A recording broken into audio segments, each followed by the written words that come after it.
history remembers failure as much as success.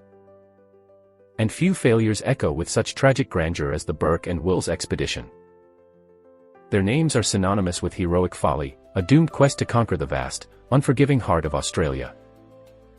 We know the official story: ambition, miscalculation, starvation, death.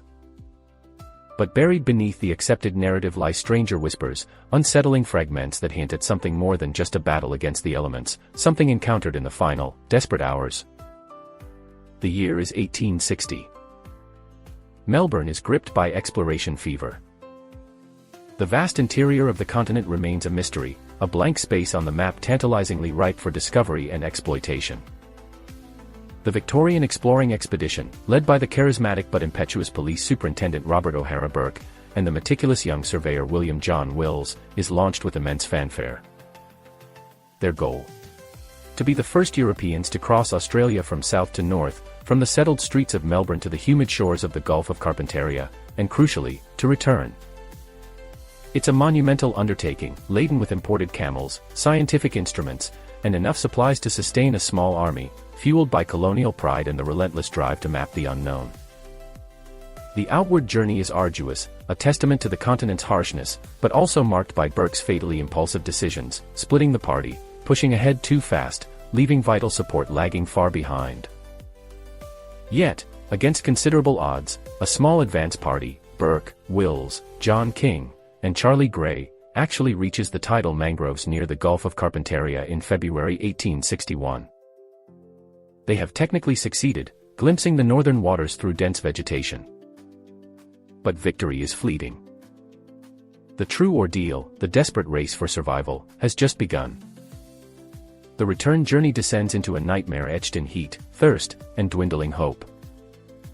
Exhausted, their bodies failing, supplies stretched impossibly thin, they race back towards their crucial rendezvous point, the established depot at Cooper's Creek. They are plagued by misfortune and fatally poor timing. Charlie Gray dies along the way, weakening the party further. When Burke, Wills, and King finally stagger into the Cooper's Creek depot on April 21, 1861, emaciated, weakened beyond measure, they find it deserted. Their support party, commanded by William Brahe, had waited longer than instructed but finally despaired of their return and left just hours before. They left behind only minimal supplies buried under a coolabah tree marked with the infamous instruction: dig. This is where the accepted tragedy unfolds, a slow, agonizing slide into oblivion. Trapped in the vast emptiness, too weak to effectively hunt or forage unfamiliar food, unable to catch the departed party, they attempt a desperate, ill-advised trek down Cooper's Creek towards distant pastoral settlements, a journey far beyond their failing strength. Scurvy and malnutrition take their toll. Wills dies first, sometime around the end of June, urging the others to leave him and save themselves. Burke follows soon after, collapsing under a coolabah tree in early July, asking King to place a pistol in his right hand.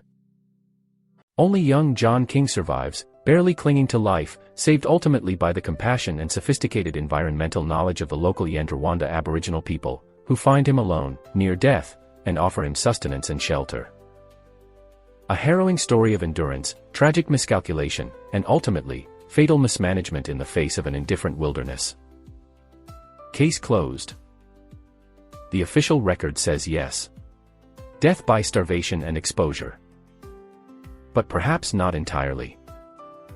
Because after the various rescue missions eventually recovered King and located the explorer's skeletal remains, other stories began to filter out from the deep interior. Fragmentary accounts, gathered patiently from the Yandrawanda and other Aboriginal groups who had witnessed the explorers' final, desperate days and interacted with them. These weren't just tales of gaunt, dying white men struggling against the inevitable end. They contained a perplexing, almost spectral detail. According to some of these indigenous accounts, passed down through oral tradition, in their final days, perhaps in delirium, perhaps not, Burke and Wills spoke of, and were possibly even seen interacting with, figures other than the local Aboriginal people. They were described as pale-faced spirits or beings, distinct from the Yandrawanda themselves. These weren't ghosts in the supernatural sense, but potentially other living people. People who were pale, like the explorers, but who were not part of their known expedition. Who could these pale-faced spirits have been? Hallucinations born of extreme starvation and despair? It's the most rational explanation. Yet, the consistency in some accounts is intriguing. Could there have been a hidden community? A forgotten group of European settlers, perhaps escaped convicts or earlier, unrecorded explorers, living off the grid, deep within the continent, unknown to the colonial authorities. A secret society seeking isolation. It sounds like pure speculation, the stuff of frontier legends. But then came another layer. Decades later, in the early 1900s, reports emerged, though poorly documented and often dismissed, of enigmatic stone ruins being found deep within the Australian interior, in regions far from known European settlement of that era. Structures of unknown origin and purpose. Were these aboriginal constructions misidentified? Natural formations?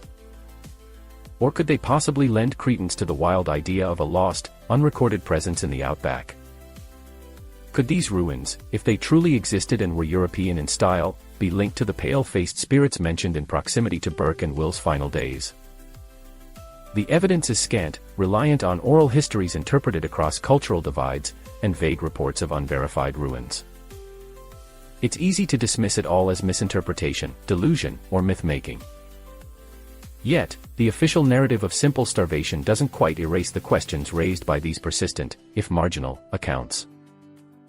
The image of Burke and Wills, at the absolute edge of existence, perhaps encountering not just the indifference of the desert and the kindness of the Yandrawanda, but also fleeting contact with another, utterly unknown group of Europeans, adds a profound layer of mystery to their already tragic end. What truly transpired in those final, fevered days at Cooper's Creek? Were Burke and Wills merely succumbing to the inevitable, their minds playing tricks? Or did they brush against another, hidden layer of Australian history, a secret the vast, silent desert swallowed along with their lives? The official story is written, but the whispers of pale-faced spirits and forgotten stones linger on the edges of the map.